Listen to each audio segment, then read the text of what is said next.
अध्याय को श्रवण करें और माँ भगवती की कृपा को प्राप्त करें। ओम। मेधा ऋषि राजा सुरत और समाधि को भगवती की महिमा बताते हुए मधुकैटभ के वध का प्रसंग सुनाते हैं। प्रथम चरित के ब्रह्मा ऋषि हैं, महाकाली देवता हैं, गायत्री छंद है, नंदा शक्ति है, रक्त बीज तथा अग्नि तत्व तथा ऋग्वेद स्वरूप है। श्री महाकाली देवता की प्रसन्नता के लिए प्रथम चरित्र के जप का विनियोग करती हो।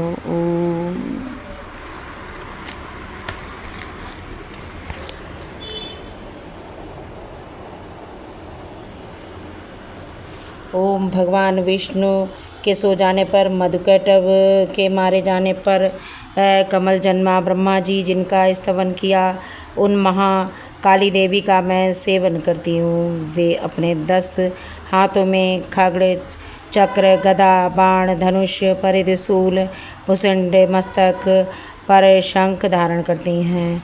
उनके 3 नेत्र हैं। वे समस्त अंगों में दिव्य आभूषणों से विभूषित हैं तथा उनके शरीर की कांति नीलमणि के समान है। वे अपनी 10 मुख और 10 पैरों से युक्त हैं।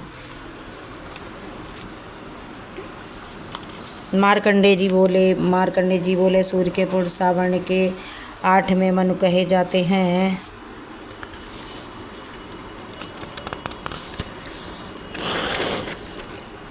मार्कंडेय जी कहते हैं, सूर्य के पुत्र श्रावण के जो 8वें मनु कहे जाते हैं, उनकी उत्पत्ति की कथा विस्तार पूर्वक कहता हूँ, उसे सुनो। सूर्य कुमार महाभाग श्रावण के भगवती महामाया के अनुग्रह से जिस प्रकार मनवंतर के स्वर में हुए वही प्रसंग सुनाता हूँ। पूर्व काल की बात है। स्वचरित मनवंतर में सूरत नाम के एक राजा रहते थे जो चैत्र वंश में उत्पन्न हुए थे। उनका समस्त भूमंडल पर अधिकार था। वे अपनी प्रजा को अपने औरस पुत्रों की तरह धर्मपूर्वक पालन करते थे तथा तो भी कोल विध्वंसी नाम के क्षत्रिय उनके शत्रु बन गए थे। राजा सुरत अपनी दंड नीति उनकी बड़ी प्रबल थी। उनका शत्रुओं के साथ संग्राम हुआ। यद्यपि कोल विध्वंसी संख्या में कम थे, तद्यपि राजा सुरत युद्ध में उनसे परास्त हो गए। तब वे युद्ध में अपने नगर को लौट आए और केवल अपने देश के राजा होकर रह गए थे। समूची पृथ्वी से उनका अधिकार चला गया था, किंतु वहाँ भी उन्हें प्रबल शत्रुओं के साथ महाभाग राजा सुरत आक्रमण कर दिया था। राजा का बल क्षीण हो चला था, इसलिए उनके दुष्ट बलवान और दुरात्मा मंत्रियों ने वहाँ उनकी राजधानी में ही राजकीय सेना और खजाने को भी लूट लिया था। सूरत का प्रभुत्व नष्ट हो चुका था, इसलिए वे शिकार खेलने के बहाने घोड़े पर सवार होकर वहाँ से अकेले ही एक घने जंगल में चले गए। अब वहाँ उन्होंने देखा, विप्रवर मेधा मुनि के आश्रम को देखा, जहाँ पर कितने ही हिंसक पशु अपनी हिंसक प्रवृत्ति को छोड़कर परम शांत भाव से रहते थे। मुनि के बहुत से शिष्य वन की शोभा बढ़ा रहे थे। वहाँ जाने पर मुनि ने उनका सत्कार किया और वे उस मुनि श्रेष्ठ के आश्रम में इधर उधर विचरण करने लगे। कुछ काल तक वे वहाँ रहे। फिर ममता से आकृष्ट चित्त होकर वह इस प्रकार चिंता करने लगे कि पूर्व काल में मेरे पूर्वजों ने जिसका पालन किया था, वही नगर आज मुझसे रहित है। पता नहीं मेरे दुराचारी भ्रातृगण उनके धर्मपूर्वक रक्षा करते होंगे या नहीं।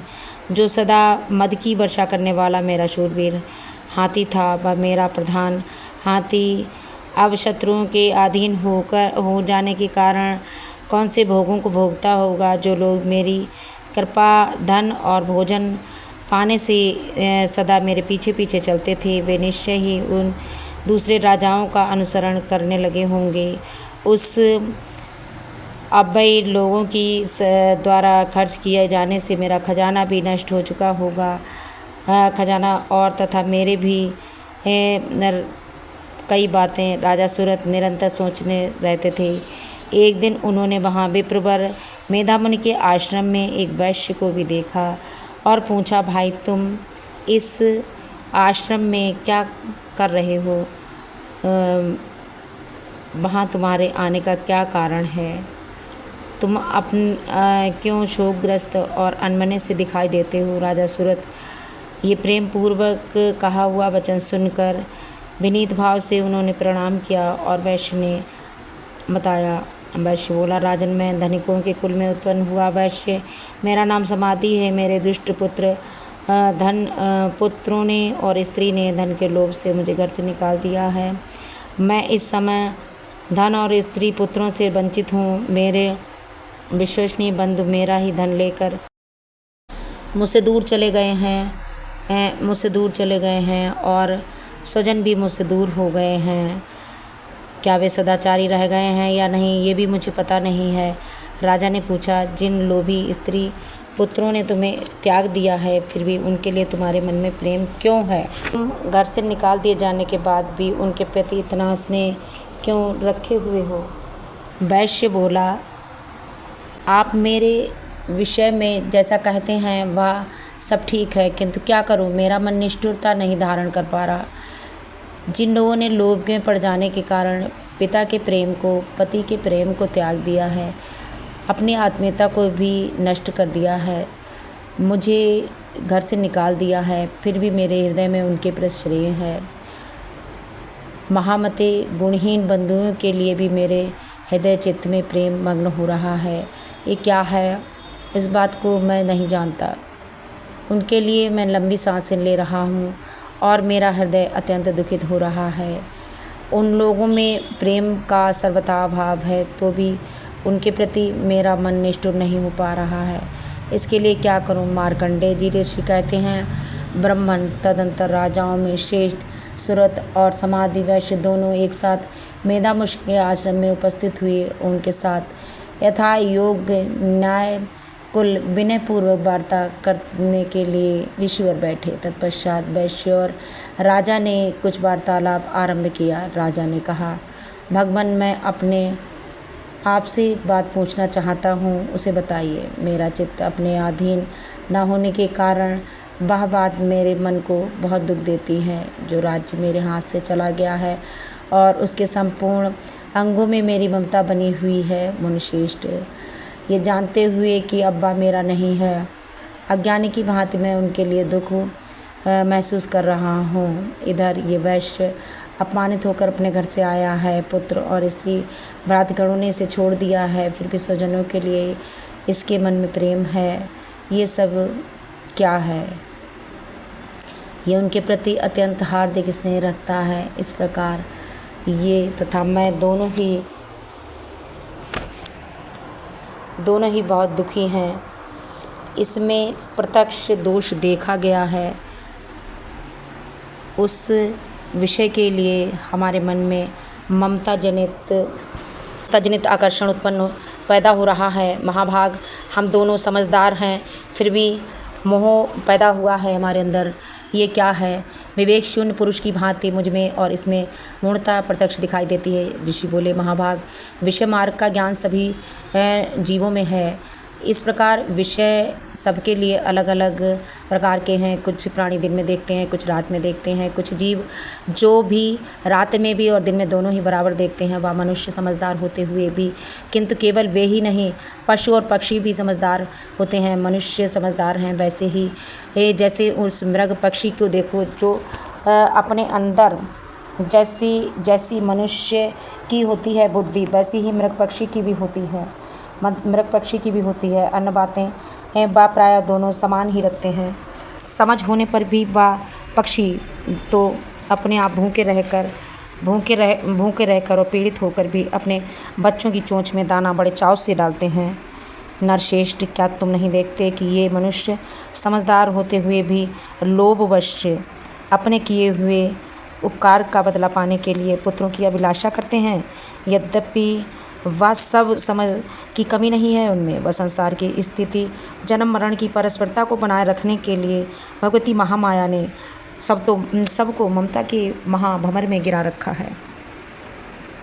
इसलिए इनमें आश्चर्य करने की कोई बात नहीं है। जगदीश्वर भगवान विष्णु की योग निद्रा में जो भगवती महामाया हैं, उनने इस जगत को मोहित कर रखा है। वे ही भगवती महादेवी ज्ञानियों के चित्त में भी बलपूर्वक खींचकर मोह में डाल रखा है। वे ही संपूर्ण चराचर जगत की सृष्टि करती हैं और वे ही प्रसन्न होने पर इसको नष्ट कर देती हैं। मनुष्य मुक्ति के लिए वरदान मांगते हैं। वे भी परा विद्या और संसार बंधन और मोक्ष हेतु सनातनी देवी संपूर्ण ईश्वरीय भी अधीश्वरी हैं। राजा ने पूछा, भगवान जिन्हें आप महामाया कहते हैं, वे देवी कौन हैं? ब्राह्मण, उनका आविर्भाव कैसे हुआ तथा चरित्र कौन है? और ब्रह्मवेत्ता ऋषिश्रेष्ठ उन देवताओं जैसा प्रभाव है जैसा ही उनका प्रादुर्भाव है, वह सब मैं अपने मुख से सुनाता हूँ, उसे सुनो। ऋषि बोले, राजन, वास्तव में देवी नित्य स्वरूपा ही हैं। संपूर्ण जगत उन्हीं के रूप हैं, समस्त विश्व में व्याप्त हो रखी हैं। तथापि उनका प्राकट्य अनेक प्रकार से है। वह मुझसे सुनो। यद्यपि वे नित्य अजन्मा हैं तथा देवताओं का कार्य भी सिद्ध करने के लिए प्रकट होती रहती हैं, इस प्रकार तीनों लोकों में उत्पन्न हुई कहलाती हैं। कल्प के अंत में जब संपूर्ण जगत एक वर्ण जलमग्न हो रहा था और प्रभु भगवान विष्णु शेषनाग सैया पर सैया बिछाकर योग निद्रा में आश्रय ले चुके सो रहे थे, उस समय उनके कानों के मैल से दो भयंकर असुर उत्पन्न हुए, जिनका नाम मधुकैटभ के नाम से वे विख्यात हुए और ब्रह्मा जी का वध करने के लिए तैयार हो गए। भगवान विष्णु के नाभि कमल में विराजमान प्रजापति ब्रह्मा जी ने जब उन दोनों भयंकर असुरों को अपने पास आया हुआ देखा, तो भगवान को सोया हुआ देखकर वह एक चित्त होकर उन्होंने भगवान विष्णु को जगाने के लिए उनके नेत्रों में निवास करने वाली योग निद्रा का स्तवन किया, जो विश्व की अधीश्वरी और जगत को धारण करने वाली हैं, संसार का पालन करने वाली और संहार करने वाली हैं तथा तेज स्वरूपा भगवान विष्णु की अपूर्व शक्ति हैं। उन भगवती निद्रा देवी का भगवान ब्रह्मा स्तुति करने लगे। ब्रह्मा जी ने कहा, देवी तुम स्वाहा, तुम्ही सुधा, तुम्ही वष्टकार हो, तुम्ही हे स्वरूप हो, तुम्ही जीवनदायिनी हो, सुधा, नित्य, अक्षय, प्रणव, अकार, उकार, मकार, इन तीनों मंत्रों के रूप में तुम्ही स्थित हो। इन तीन मंत्रों के अतिरिक्त बिंदु तथा अर्धमात्रा हो, जिसका विशेष रूप से उच्चारण किया जा सकता है, वह भी तुम्ही हो। देवी तुम्ही संध्या, सावित्री और परम जननी हो। देवी तुम्हारी इस विश्व ब्रह्मांड को धारण कर रखा है, जिससे ही इस जगत की सृष्टि होती है, तुम्ही इसका पालन होता है और सदा तुम्हारे कल्प से ही अंत में आपका ग्रास बना लेती हो।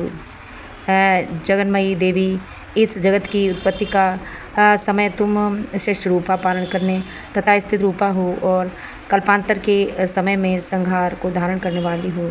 तुम महाविद्या, महामाया, महामेधा, महास्मृति, महामोहा, महादेवी, महासुरी और तुम तीनों गुणों से उत्पन्न करने वाली प्रकृति हो। भयंकर कालरात्रि, महारात्रि, मोहरात्रि तुम्ही हो। तुम्ही ईश्वरी, तुम्ही हींग और तुम्ही बोध शक्ति बुद्धि हो। लज्जा, पुष्टि, तुष्टि, शांति, क्षमा तुम्ही हो।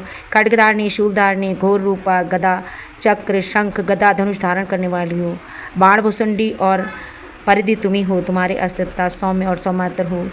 इतना ही नहीं, जितने भी सौम्य और सुंदर पदार्थ हैं, उन सबकी अपेक्षा तुम अत्यंत सुंदरी हो। परम अपरा और सबसे परे रहने वाली परमेश्वरी तुम्ही हो। सबको सर्वस्वरूपा देवी तथा सत्य असत को जो वस्तुएं हैं वह सत्य आप ही हो, तुम्ही हो। ऐसी अवस्था में तुम्हारी स्थिति क्या हो सकती है जो इस जगत की सृष्टि, पालन और संहार करने की शक्ति रखती हैं।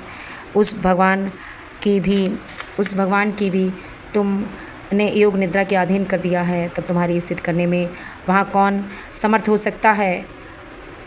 मुझको भगवान शंकर और भगवान विष्णु भी तुमने ही शरीर धारण कराया है, अतः तुम्हारी स्थिति करने में की शक्ति किसमें है। देवी, तुम तो अपने इस उदार प्रभावों को इससे ही प्रशंसित होती हो। ये दोनों दुर्दय असुर मधुकैटभ हैं, इनको मोह में डालकर और जगदीश्वर भगवान विष्णु को शीघ्र ही जगा दो। साथ ही उनके भीतर इन महाअसुरों को मार डालने की बुद्धि भी उत्पन्न कर दो। ऋषि कहते हैं, राजन, जब ब्रह्मा जी वहाँ मधुकैटभ को मारने के लिए उद्देश्य से विष्णु जगत के लिए तमोगुण अधीश्वरी देवी योग निद्रा से इस प्रकार स्तुति करी कि तब वे भगवान के नेत्र, मुख और नासिका, बाहु, हृदय और वक्ष इससे निकल कर अव्यक्त जन्मा ब्रह्मा जी को दृश्य रूप से समक्ष खड़ी हो गईं और योग निद्रा से मुक्त होने पर जगत के स्वामी भगवान जनार्दन उस समय एक वर्ण जल में शेषनाग की शैया पर जाग उठे थे। फिर उन्होंने उस असुर को देखा। वे दुरात्मा मधुकैटभ अत्यंत बलवान और तथा पराभक्त पराक्रमी थे। क्रोध और आँखें किए हुए ब्रह्मा जी को खा जाने के लिए उन्हें उद्योग कर रहे थे। तब भगवान श्री हरि ने उठकर उन दोनों के साथ 5000 वर्ष तक युद्ध किया और बाहु युद्ध किया। वे दोनों ही अत्यंत बल के कारण उन्मत्त हो रहे थे। उधर महामाया ने भी उनके साथ मुंह डाल रखा था, इसलिए वे भगवान विष्णु से कहने लगे, हम तुम्हारी वीरता से संतुष्ट हैं, हम लोग को से कोई वर मांगो। श्री भगवान बोले, यदि तुम मुझसे प्रसन्न हो तो मेरे हाथों से मारे जाओ, बस इतना ही मेरे को वर चाहिए, यहाँ दूसरे किसी वर से क्या लेना है। ऋषि कहते हैं, इस प्रकार धोखे में आ जाने के कारण जब उन्होंने संपूर्ण जगत जल ही जल देखा और कमल नयन भगवान से कहा, जहाँ पृथ्वी जल में डूबी हुई ना हो, जहाँ सूखा स्थान हो, वहाँ हमारा वध करो। ऋषि कहते हैं, तथास्तु कहकर शंख चक्र गदा धारण करने वाले भगवान श्री हरि विष्णु ने भगवान ने उन दोनों के मस्तक को अपनी जांघ पर रखकर चक्र से काट दिया। इस प्रकार देवी महामाया ब्रह्मा जी की स्तुति करने पर स्वयं प्रकट हुई। अब पुनः उनसे उनके प्रभाव का वर्णन करता हूँ, उसे सुनो। इस प्रकार मार्कंडेय पुराणे श्रावण के मनवंतर कथा के अंतर्गत देवी महत मधुकैटभ वध नामक प्रथमों अध्याय संपूर्ण। सभी भक्त इसको सुने और माँ भगवती की कृपा को पूर्ण रूप से प्राप्त करें, अपने मनोरथों को सिद्ध करें।